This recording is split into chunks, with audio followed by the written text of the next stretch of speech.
ശരത്തെ രേണുസുധിയാണ് വിഷയം. രേണുസുധിയെ സംബന്ധിച്ചിടത്തോളം വളരെയധികം ഓൺലൈൻ മീഡിയ വളരെയധികം സെലിബ്രേറ്റ് ചെയ്യുന്ന ഒരു വ്യക്തിയാണ് രേണുസുധി. രേണുസുധി ഷൂട്ടിങ്ങിന് പോയാലും രേണുസുധി നടന്നാലും തിരിഞ്ഞാലും ഒക്കെ അതെടുത്ത് നമുക്കറിയാം ഈ ഗോസിപ്പ് ഓൺലൈൻ ചാനലുകൾ ഇങ്ങനെ എല്ലാവരുടെയും ബിറ്റുകൾ അല്ലെങ്കിൽ അവരുടെ നടക്കുന്ന വിഷ്വൽസ് അതിന് ഏറ്റവും മോശമായ ഒരു ടൈറ്റിലും കൊടുത്തിട്ട് അതൊക്കെ ഇടുമ്പോൾ വളരെയധികം ശ്രദ്ധ ആകർഷിക്കാറുണ്ട്. നമുക്കറിയാം കലാകാരനായ സുധി കൊല്ലത്തിൻ്റെ മരണം ഒരു കാറപകടത്തിൽ മരിക്കുന്നു. വളരെയധികം ആളുകൾക്ക് ജനപ്രിയനായ ഒരു കലാകാരനായിരുന്നു അദ്ദേഹം.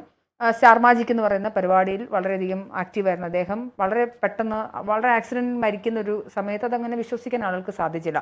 അപ്പം ഈ സുധി കൊല്ലം അദ്ദേഹത്തിന് ആദ്യത്തെ വിവാഹത്തിലൊരു മകനുണ്ട്. തുടർന്നാണ് രേണു എന്ന് പറയുന്ന രണ്ടാമത്തെ വിവാഹത്തിലൊരു വിവാഹം കഴിക്കുകയും രണ്ടാമത് അതിലൊരു കുട്ടിയുമുണ്ട്. അങ്ങനെ ഇങ്ങനൊരു ഫാമിലിയുടെ കഥകളൊക്കെ മലയാളികൾ അറിയാൻ തുടങ്ങിയത് കഴിഞ്ഞ കുറച്ച് കൊല്ലങ്ങൾ മാത്രമായിട്ടേ ഉള്ളൂ. ഇതിനിടയിൽ രേണുസുധി സിനിമയിൽ അഭിനയിക്കാൻ പോകുന്നു, അവർ ഫോട്ടോഷൂട്ടുകൾ ചെയ്യുന്നു. ഇതിനിടയിലാണ് ഈ സുധി കൊല്ലം കലാകാരനായിരുന്നെങ്കിലും വളരെ എന്താ പറയുക ഒരു മിഡിൽ ക്ലാസ്സും അതിന് താഴെ നിൽക്കുന്ന ഒരു തരത്തിലായിരുന്നു അദ്ദേഹത്തിൻ്റെ സാമ്പത്തിക നില ഉണ്ടായിരുന്നത്. അനാഥമാക്കപ്പെടുന്ന ഒരു കുടുംബത്തിന് KSDC എന്ന് പറയുന്ന ഒരു ഫേസ്ബുക്ക് കൂട്ടായ്മ രേണുസുധിക്ക് വീട് വെച്ച് നൽകുന്നു. വീട് വെക്കാനുണ്ടായ ആ ഭൂമി കൊടുക്കുന്നതും അല്ലെങ്കിൽ ഇതൊക്കെ സ്പോൺസർഷിപ്പിൽ നിന്നാണ്. മറുനാടൻ മലയാളി ഉൾപ്പെടെ ഈ അതിൻ്റെ ചുറ്റുമതിൽ കെട്ടാനൊക്കെ പണം നൽകുന്നത് മറുനാടൻ മലയാളി. ഞാൻ പറഞ്ഞു വരുന്നത് ഈ കുട്ടികളുടെ പഠനം നടത്തുന്നത് ഫ്ലവേഴ്സ് ചാനലാണെന്നാണ് ഞാൻ മനസ്സിലാക്കുന്നത്.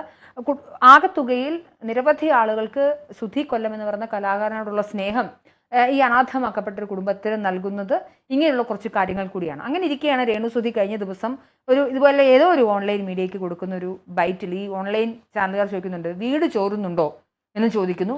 അപ്പോൾ രേണുസുധി പറയുന്നു, ചോരുന്നുണ്ട്, ഗ്ലാസ് ഇട്ട ഭാഗം ചോരുന്നുണ്ട്, പിന്നെ ഋതപ്പൻ എന്താ കുട്ടി കിടക്കുന്ന മുറിയിലും ഇങ്ങനെ ചോരുന്നുണ്ട് എന്ന് പറയുന്നുണ്ട്. അതിന് തൊട്ട് മുന്നത്തെ വരുന്ന ഒരാഴ്ചയിലാണ് ഈ രേണുസുധിയുടെ അതായത് സുധി കുലത്തിൻ്റെ ആദ്യത്തെ മകൻ അവരുടെ ഒരു വ്ലോഗിൽ ഈ രേണുസുധിയൊക്കെ ഇപ്പോൾ താമസിക്കുന്ന ഈ വീട് സന്ദർശിക്കുകയും ആ സന്ദർശിക്കുന്ന വേളയിൽ ഹോം ടൂർ എടുക്കുന്നുണ്ട്. അപ്പോഴാണ് ഇളയ മകൻ 5.5 വയസ്സുള്ളൂ തോന്നുന്നു കുട്ടിക്ക്. ആ കുട്ടി ഇങ്ങനെ അച്ഛൻ്റെ ട്രോഫി കാണിക്കട്ടെ എന്ന് ചോദിക്കുന്നു. അങ്ങനെ രേണുസുധി കിടക്കുന്ന മുറിയുടെ കട്ടിലിനടിയിൽ ചാക്കുകളിനകത്താക്കി കൊല്ലം സുധിയുടെ കിട്ടിയ ട്രോഫികളൊക്കെ അടുക്കിയല്ല ചാക്കിനകത്തി വെച്ചിരിക്കുന്ന ഒരു സാഹചര്യം ഉണ്ടാകുന്നു. ഇതൊക്കെയായി രേണുസുധിക്കെതിരെ വലിയ രീതിയിലൊരു ഹേറ്റ് ക്യാമ്പയിൻ നടക്കുന്ന സമയത്താണ് നമ്മൾ നേരത്തെ പറഞ്ഞ ഫിറോസ് KSDCയുടെ അതായത് ഈ ഭൂമിയും വീടും ഒക്കെ വെച്ച് കൊടുക്കുന്ന സംഘടനക്കാർ രംഗത്ത് വരികയും ഇനി ആർക്കും ഇങ്ങനൊരു ഉപകാരം ചെയ്യില്ല, കാരണം അത്രയ്ക്കധികം ഞങ്ങളെ ആക്ഷേപിച്ചു എന്ന് പറയുന്ന ഒരു രീതിയിലേക്ക് വരുന്നത്. തീർച്ചയായിട്ടും ശരത്തെ വിഷയം ഒബ്സർവ് ചെയ്തിട്ടുണ്ട്. രേണുസുധീനോട് അവരുടെ അഭിനയിക്കാൻ അറിയാമെന്നോ കാര്യം അവരുടെ പലതരത്തിലുള്ള അഭിനയിച്ച വീഡിയോകളൊക്കെ കണ്ടിട്ടുണ്ട്. അപ്പോൾ അവർ നല്ലൊരു അഭിനേത്രിയാണെന്നൊന്നും എനിക്ക് അഭിപ്രായമില്ല. പക്ഷേ ഒരു സ്ത്രീ എന്ന രീതിയിൽ അവർക്ക് അതൊക്കെ ചെയ്യാനുള്ള അല്ലെങ്കിൽ വ്യക്തി അവർക്ക് ചെയ്യാനുള്ള അവകാശം അധികാരമൊക്കെ ഉണ്ട്.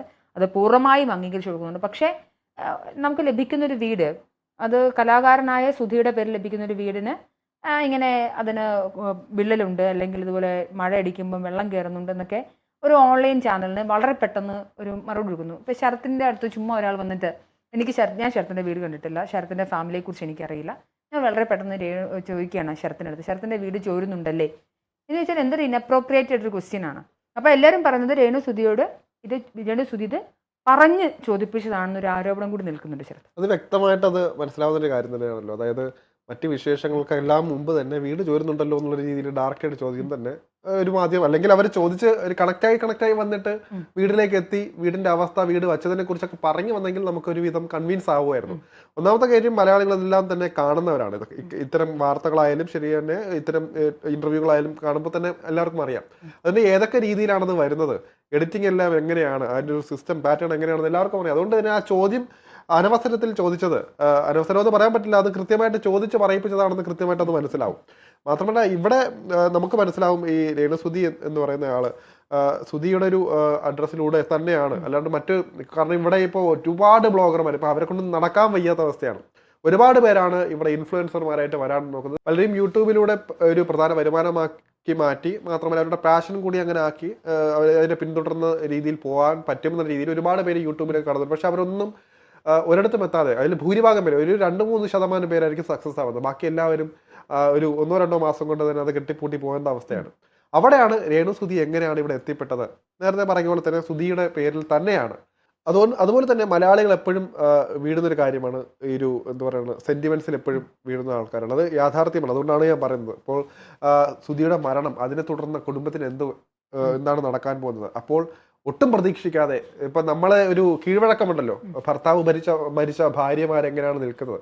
അപ്പൊ അവിടെ നിന്നാണ് അതുവരെ, അതായത് ഈ സോഷ്യൽ മീഡിയയിൽ വരും മുൻപ് വരെ സാധു സ്ത്രീ എന്ന രീതിയിൽ ലേബൽ ചെയ്യപ്പെട്ട രേണു പെട്ടെന്നൊരു ട്രാൻസ്ഫോർമേഷൻ വന്ന് ഒരു നെഗറ്റീവിലൂടെ വലിയ രീതിയിൽ പബ്ലിസിറ്റി നേടുന്നു.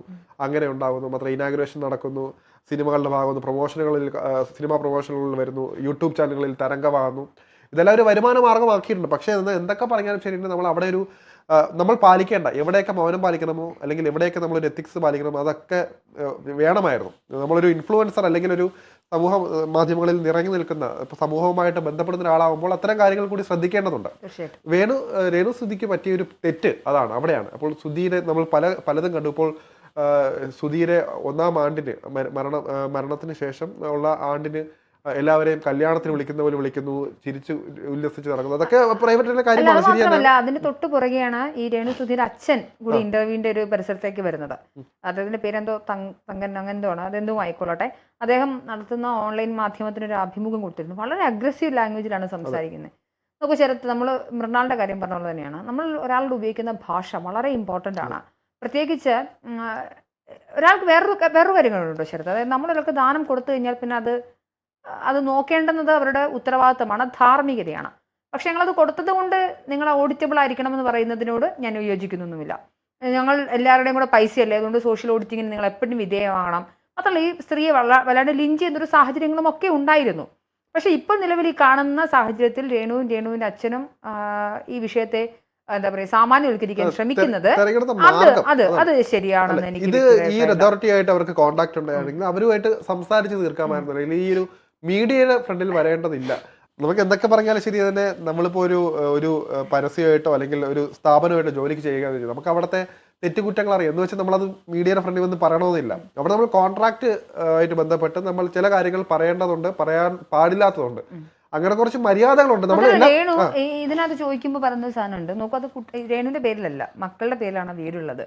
അവർക്ക് അത് സെല്ല് ചെയ്യാനോ അത് വേറെ ആർക്കെങ്കിലും വാടകയ്ക്ക് കൊടുക്കാനുള്ള സാധ്യതകളുമില്ല. രേണു കഴിഞ്ഞും പറയുന്നുണ്ട്, ഇങ്ങനെ എന്നെ ബുദ്ധിമുട്ടിക്കുകയാണെങ്കിൽ ഞാൻ വാടകയ്ക്കാണെങ്കിലും വേറൊരുത്തേക്ക് പോകാനൊക്കെ ആഗ്രഹിക്കുന്നതെന്നൊക്കെയാണ് രേണു പറയുന്നത്. എന്തിനാണ് ഇങ്ങനെ സംസാരിക്കുന്നത്? അല്ലെങ്കിൽ ഓക്കെ, ഇവർക്ക് ആദ്യത്തെ ഒരു കുറച്ച് നാൾ കഴിഞ്ഞാൽ മനസ്സിലായില്ലേ ഓൺലൈൻ പാപ്പറാസി മീഡിയാസ് ഒക്കെ ഇങ്ങനെയാണ് അവരെ ട്രീറ്റ് ചെയ്യുന്നത്. അപ്പോൾ അങ്ങനത്തെ ഒരു പബ്ലിസിറ്റി സ്റ്റണ്ടിലേക്ക് പോകാതെ മാറി നിൽക്കാനും കുറച്ചുകൂടെ മെച്യൂർഡായിട്ട് ബിഹേവ് ചെയ്യാനും എന്തായാലും ഇവർ മാറാൻ പോകുന്നില്ലല്ലോ.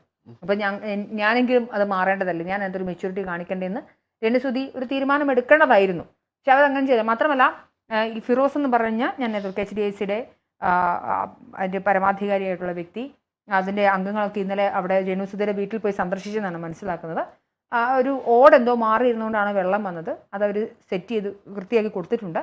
ബാക്കിയുള്ള ആരോപണങ്ങളൊന്നും തന്നെ, അതായത് അവരുടെ വാഷ് ബേസൻ പൊട്ടി ഇരിക്കുന്നു അല്ലെങ്കിൽ അങ്ങനെ ഒരുപാട് പ്രശ്നങ്ങളുണ്ട്, ആ വീട് താമസയോഗ്യമല്ല എന്നുള്ള ആരോപണങ്ങളൊക്കെ തെറ്റാണെന്ന് തന്നെയാണ് ഇവർ പറയുന്നത്. അദ്ദേഹം പറയുന്നൊരു കാര്യം, ഉപയോഗശൂന്യമാക്കിക്കൊണ്ടിരിക്കുകയാണ്, അത് വൃത്തിയായിട്ട് ക്ലീൻ ചെയ്യുന്നില്ല പ്രോപ്പർ. ഏതൊരു സാധനം പണിതാലും ഇപ്പോൾ നമ്മൾ ഈ സ്റ്റുഡിയോ പ്രോപ്പറായിട്ട് മെയിൻറ്റെയിൻ ചെയ്തില്ലെങ്കിൽ എത്ര നാൾ നിലനിൽക്കും?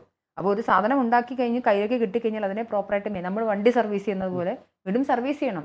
അതങ്ങനെ ചെയ്യുന്നില്ല എന്നൊരു ആരോപണം കൂടി ശക്തമാവുകയാണ്. അതുകൊണ്ട് രേണു സുധിയുടെ ഭാഗത്ത് ഈ വിഷയത്തിൽ, ഞാൻ പറഞ്ഞ ഈ വിഷയത്തിൽ മാത്രം, അതിന് ജനറലായിട്ട് രേണു സുധി ഇങ്ങനെയാണെന്നൊരു അഭിപ്രായമൊന്നും എനിക്കില്ല. പക്ഷെ ഈ വിഷയത്തിൽ അവർ കാണിച്ചിരിക്കുന്ന ഒരു രീതി അതിനോട് വീട് വെച്ചവർ പറഞ്ഞ കാര്യത്തിൽ ന്യായമുണ്ടെന്ന് വിശ്വസിക്കുന്ന ആളാണ് ഇങ്ങനെ. അതായത് കാരണം എന്ന് വെച്ച് കഴിഞ്ഞാൽ നമുക്കറിയാം, ലൈം ലൈറ്റിൽ ഇപ്പോൾ തെളിഞ്ഞു നിൽക്കണമെങ്കിൽ അല്ലെങ്കിൽ പിടിച്ചു നിൽക്കണമെങ്കിൽ നമ്മൾ പല കാര്യങ്ങളും ഇത്തരത്തിലുള്ള ആരോപണങ്ങൾ കൊണ്ട് ഇപ്പോൾ ഒന്ന് ആലോചിച്ച് നോക്കുക, ഒന്ന് മങ്ങി തുടങ്ങുമ്പോഴായിരിക്കും ഇങ്ങനെ ഒരു വിഷയം കൊണ്ടുവന്ന് വീണ്ടും ജനശ്രദ്ധ ആകർഷിക്കുന്നത്. ഇതുവഴി മറ്റൊരു നേട്ടം കൂടി അവർക്ക് ഉണ്ടായിരുന്നു. അപ്പൊ ഇപ്പോഴും അത് കണക്ട് ആയി പോവുകയാണ്. നമ്മൾ ആലോചിച്ച് നോക്കുക, ഇവിടെ ഇപ്പോൾ ആറാട്ടണ്ണനെ പോലെയുള്ളവരോ അലൻ ജോർജ് പെരേരെ പോലെയുള്ളവരോ അല്ലെങ്കിൽ ഇടയ്ക്ക് ഒരു ഉണ്ണിക്കണ്ണനൊക്കെ ഉണ്ടായിരുന്നു, അങ്ങനെയുള്ളവരൊക്കെ ഇവിടെ പിടിച്ചു നിന്നത് ഇത്തരം കമന്റുകളിൽ അല്ലെങ്കിൽ ഇങ്ങനെയുള്ള രീതിയിലാണ് അവിടെ നിന്നത്. അതുകൊണ്ട് അവർക്ക് ബിസിനസ്സിന് അങ്ങനെയുള്ളതുകൊണ്ട് അവർക്ക് നഷ്ടമില്ല. അവർ ഞാൻ നേരത്തെ പറഞ്ഞില്ല, ഇപ്പോൾ ഈ അലൻ ജോസ് പെരേരയ്ക്ക് തന്നെ ദിവസം 50,000 രൂപ വരെ സമ്പാദിക്കുന്നുണ്ടെന്നാണ് കേൾക്കുന്നുണ്ട്. ഇവിടെ വരേണ്ട ഒരു കാര്യം, അവര് തിരഞ്ഞെടുത്തത് ഈ ഒരു ഡ്രാമയിനകത്ത് ഇവരെ ഉൾപ്പെടുത്തിയതിന്റെ വിഷമമാണ് ഈ ഒരു വീട് വെച്ച് നൽകിയവർ പറയുന്നത്.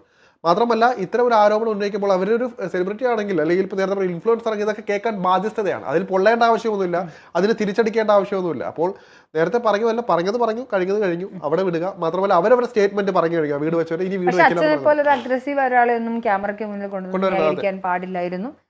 കുറച്ചുകൂടെ പക്വത ഈ ഇത്തരം വിഷയങ്ങളിൽ അത്തരം വിഷയങ്ങൾ വേണം. കാണേണ്ടതുണ്ട്. അത് മാത്രമല്ല ഒരു നിങ്ങൾ പബ്ലിക്കിന്റെ അടുത്ത് നിന്നും നിങ്ങൾ സഹായം മേടിച്ചിട്ടുണ്ടെങ്കിൽ പബ്ലിക് ഓഡിറ്റിങ്ങിന് നിങ്ങൾ വിധേയമായിക്കൊണ്ടിരിക്കുക. അത് നിങ്ങൾക്ക് ഇഷ്ടമുണ്ടെങ്കിലും അത് ചെയ്യാൻ പാടില്ലെങ്കിലും അങ്ങനെ ഉണ്ടാവും.